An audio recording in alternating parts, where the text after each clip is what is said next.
Oui, merci Monsieur le Président. Alors, à mon tour, même si c'est un membre de notre groupe, de souligner la qualité du travail de Christophe Reville et de l'ensemble des services. On y a participé à quelques-uns, plusieurs réunions de travail, et c'était extrêmement intéressant, même si je pense que tout le monde sera d'accord pour dire qu'on n'est pas arrivé au bout, et qu'effectivement, c'est un premier état des lieux, mais qui fournit déjà un certain nombre d'éléments. C'est pour ça que moi, je souhaite que, comme d'autres l'ont dit auparavant, qu'on s'inscrive dans la durée sur ce type de rapport, et qu'effectivement, on puisse voir comment il évolue dans le temps. Sur la proposition de la répartition entre communes, qui devrait être... que le groupe UMA propose de délibérer chaque année. Alors je ne sais pas s'il faut aller jusqu'à délibérer chaque année, mais moi ce que je souhaite, c'est qu'en amont de ce travail, on puisse définir quels sont les critères. Parce que sinon, délibérer comme ça sur une liste, ça n'a pas beaucoup de sens. Et effectivement, moi je n'étais pas à la conférence des maires, mais je crois que vous avez eu un débat assez riche sur justement... on voit bien que le nombre par habitant ne peut pas être le seul critère. Il y a d'autres critères, effectivement, ça a été souligné, des espaces publics qui accueillent tous les métropolitains, voilà. Donc il y a un certain nombre d'éléments.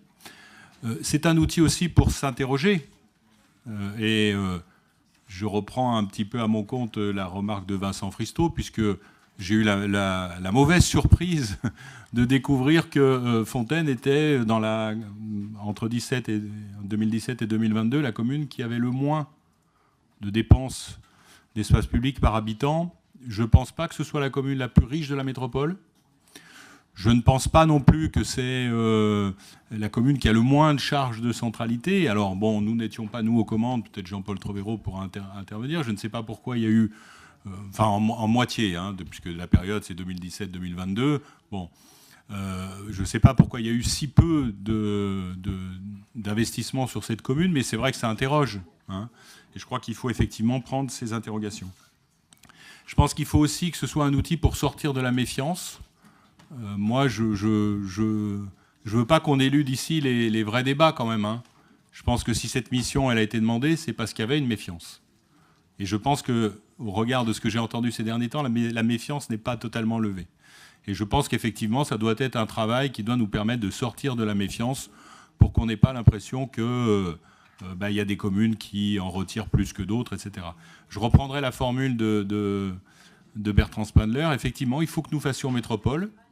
Ça veut dire qu'il faut que nous soyons capables de nous accorder sur des grands objectifs qui, là, concernent la métropole dans son intégralité. Puis après, il y a le reste, les choses que nous pouvons demander commune par commune. Mais c'est vrai que quand on parle d'un centre de tri, mais même lorsqu'on parle de choses un peu plus petites, une déchetterie, elle est rarement communale, une déchetterie.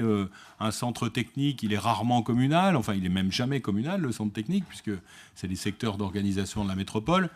C'est aussi parfois intéressant pour la commune de les accueillir, mais c'est aussi des charges qui vont avec, etc. Donc c'est cela, faire métropole. Et moi, je pense qu'on est au prélude de cette démarche. Il faut l'utiliser comme ça. Et donc, c'est bien d'avoir cette réflexion dans le temps et de voir comment on peut faire évoluer les choses.